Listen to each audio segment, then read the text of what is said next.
E aí, camaradada? No vídeo de hoje a gente vai fazer propaganda do pudim de leite condensado do Leite Moça. Acompanha a gente para entender essa história. Eita, Max! Quer dizer então que a Nestlé tá patrocinando teu canal, camarada? Eu sabia! Sabia que essa parada de marxismo não ia longe. Ha! Se dobrou o capital, né? Olha que hoje te dou um dislike, hein, camarada? Sua revolta é mais do que justa, camarada. Mas segue a gente, que a gente vai falar um pouco sobre alienação e as teorias marxianas e o que elas têm a ver com Leite Moça. Vem com a gente.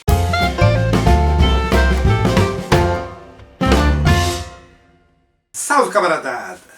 Dia 1º de dezembro último, sexta-feira, foi aniversário do camarada Jorge Bosch Caiovar. E aqui o nosso canal instituiu o Dia Internacional do Pudim. E se vocês quiserem saber mais sobre o camarada Jorge Bosch Caiovar, eu sugiro que assistam esse vídeo daqui, que a gente lançou há exatamente 1 ano. Mas a gente aproveitou o tema para discutir a questão da alienação. E também aproveitar uma dica que a gente estava devendo a um camarada de muito tempo, que é o camarada Ismael, que sugeriu pra gente dar uma olhada no canal Joio e o Trigo e trazer algum dos programas dos camaradas aqui pro nosso canal. A gente se desculpa com o camarada Ismael pela longa demora, mas hoje vamos falar de um dos episódios do programa que nós achamos porreta.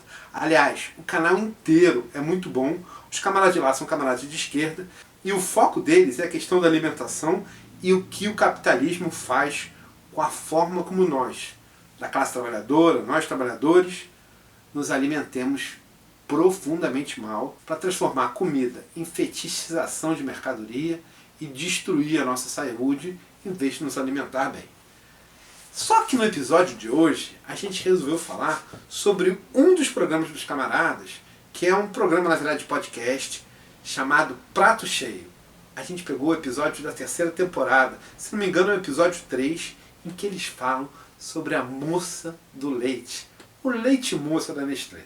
E ali os camaradas fazem um trabalho de investigação muito bom e eles destrincham pra gente uma questão importante, que é típica do capitalismo e que nós precisamos combater, que é a questão da alienação. Eu já comentei com vocês nos últimos vídeos sobre a alienação do conhecimento, que é algo que o Hegel trabalhava quando ele falava que o filósofo, ao tentar entender um pedaço da realidade e tomava um pedaço da realidade como um todo, embora tudo que ele visse fosse verdade, como ele ignorava a relação que aquela verdade tinha no contexto histórico, ele acabava chegando a conclusões falsas.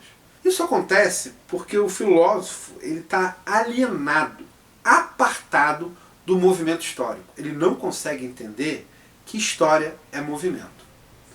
O camarada Hegel teve um equívoco quando ele fez a questão da alienação, porque ele pensou que, na verdade, o movimento da história era o movimento das ideias. A gente trabalhou bastante isso nos últimos vídeos. Mas aqui, no vídeo de hoje, a gente vai começar a falar sobre a questão da alienação no trabalho. E essa questão da alienação no trabalho, ela é uma questão social. A primeira coisa que a gente precisa saber é que o sistema capitalista, desde seus primórdios, ele funciona com a divisão do trabalho. Então, o que antes era feito por um trabalhador artesão, um trabalhador que pegava um trabalho do início ao fim, por exemplo, um marceneiro que fazia um sofá e construía o sofá do começo até o final do processo, dominava, enfim, todas as etapas do trabalho e quando tinha um sofá pronto, era capaz de ver o resultado do seu trabalho realizado naquele sofá, ele sabia exatamente o que tinha feito. Quando a gente começa o processo capitalista, a gente vai tirando a capacidade do trabalhador de conhecer todas as etapas do trabalho. Isso acontece porque o capital ele vai segmentando o trabalho, vai diminuindo o trabalho a etapas cada vez mais simples. E até que chega um ponto que cada trabalhador faz uma etapa pequenininha do trabalho. E ele não consegue entender como é que o trabalho dele intervém no produto final. Ele é alienado do processo de trabalho. Ele não sabe mais como fazer um produto até o fim. Isso, por exemplo, aconteceu no episódio que a gente fala sobre a questão do iPhone. Todos os iPhones que existem hoje no mundo são produzidos por trabalhadores na China, por milhares de trabalhadores na China. Cada um daqueles trabalhadores faz uma pequena etapa do trabalho e nenhum deles sabe fazer um iPhone completo.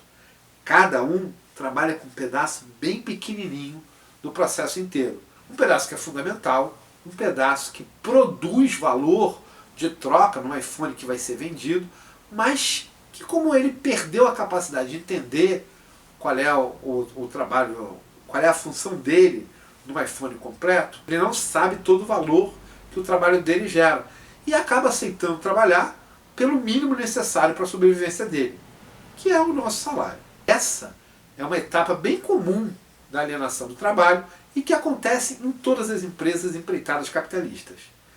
Mas os camaradas do joio trouxeram uma outra questão da alienação, que é uma alienação social. Ela é a mesma, mas a gente não costuma utilizar muito ela como exemplo. E quem foi a principal responsável por essa alienação foi uma nutricionista, uma das primeiras nutricionistas formadas no Brasil, chamada Débora Fontinelli. Débora Fontinelli, essa camarada, ela foi contratada pela alta burguesia.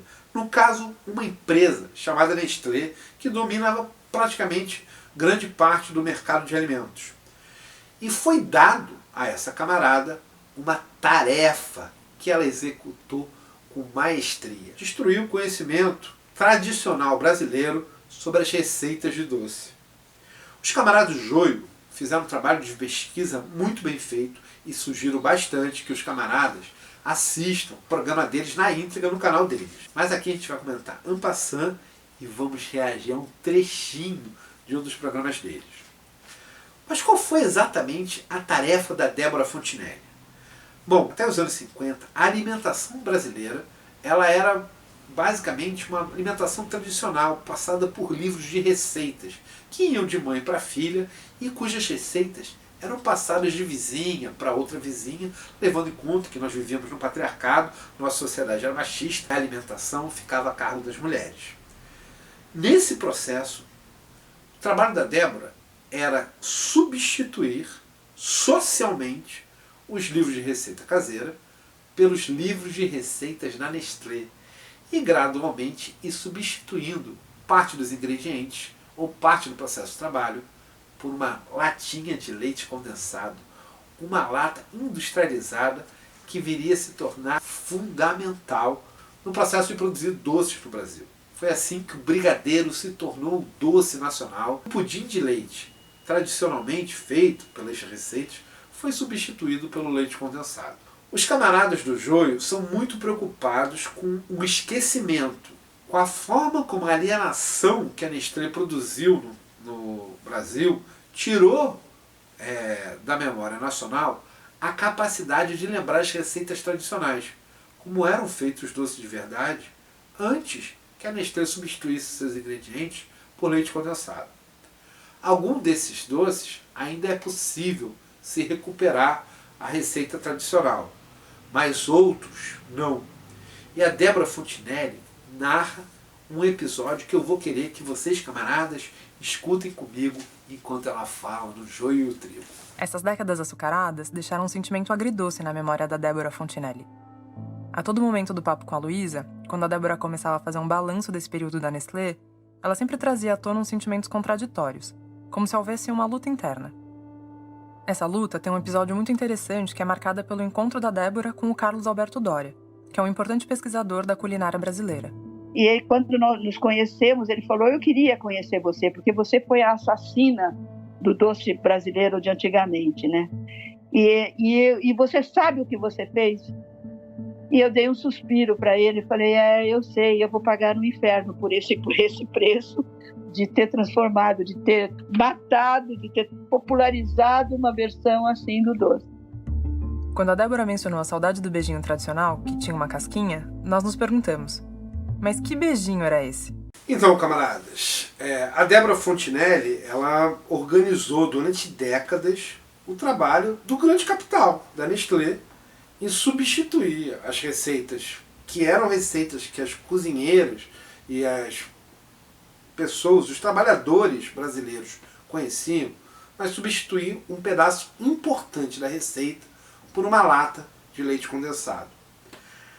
Todos os outros ingredientes que as receitas tradicionais levavam, os trabalhadores eram capazes de entender os processos que aconteciam dentro da receita para chegar no resultado final, para chegar seja no pudim de leite, seja no beijinho, que é o doce que a Débora Fontinelli citou, seja no brigadeiro, enfim, todos os doces tinham processos que eram perceptíveis ao cozinheiro ou à cozinheira que estivesse fazendo aquele doce. Mas a partir do momento que a Nestlé botou grande quantidade de capital para ir apagando da memória social as receitas tradicionais e substituindo elas por uma lata de leite condensado, ela fez com que os cozinheiros e as cozinheiras, os trabalhadores, perdessem a noção de como aquele alimento é feito. Há um pedaço do processo que é apagado, que não se sabe, que é mágico. Há uma lata mágica da qual vem o ingrediente necessário e do ponto de vista do trabalhador parece até que o alimento essencial é basicamente a base da receita que vai entrar no processo de trabalho deles e do qual eles não têm nenhum conhecimento. Isso é alienação. Esse é o processo. Nesse momento, o trabalhador brasileiro ele perde o conhecimento que ele tinha de como aquele trabalho estava sendo feito, de como aquele doce ou aquela comida é preparada, e qual a exata dimensão do trabalho dele no processo total. Ele perdeu a visão do processo total de trabalho. E a Nestlé faz isso para que uma etapa fundamental de todas as receitas, de todos os doces brasileiros, de todos os trabalhos que estão sendo feitos, seja executada por ela, por trabalhadores que fazem etapas também pequenas do processo e que também não têm a menor noção de quanto leite condensado cada um deles foi capaz de produzir individualmente, porque eles ficam com um pedaço bem pequeno da tarefa geral e eles são apartados, não tem mais noção do que eles produziram. E essa alienação, ela é essencial ao capitalismo. Ela acontece em todos os setores. E ela é social, ela não é uma alienação individual. Não é um ou outro indivíduo que vão ser alienados no processo. É toda a categoria da classe trabalhadora. Todos nós perdemos noção da maior parte dos processos de trabalho que acontecem no mundo moderno. E uma das lutas importantes para nós da classe trabalhadora é conseguir restituir ao trabalhador a noção total do trabalho e a noção exata do que é a função dele dentro do trabalho maior.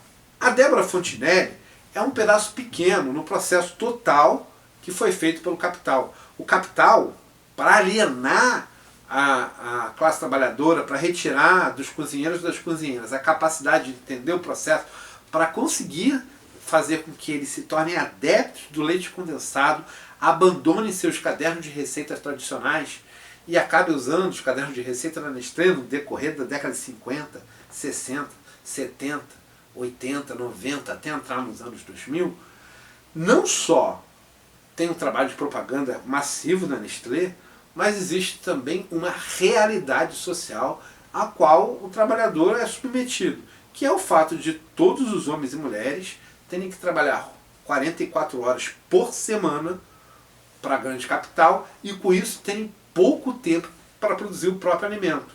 Então, o leite condensado substitui aí a questão do tempo, assim como o micro-ondas, assim como várias outras ferramentas que vão entrar na cozinha brasileira e que vão acabar cada vez mais alienando os brasileiros das suas receitas tradicionais. O canal do Joio e o Trigo está fazendo um trabalho grande agora para tentar recuperar as receitas.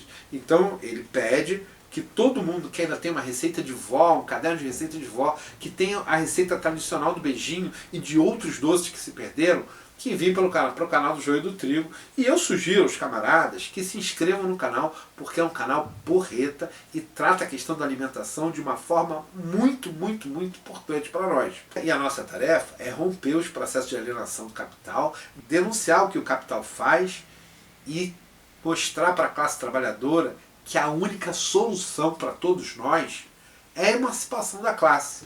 É arrumarmos em direção ao comunismo, passando pelo processo socialista no meio. Não há outra saída que seja digna para nós e que seja capaz de recuperar a integralidade do ser humano. Não haverá nenhum método capitalista, nada no sistema que não seja a base da alienação. Então, camaradas, Até a vitória! sempre!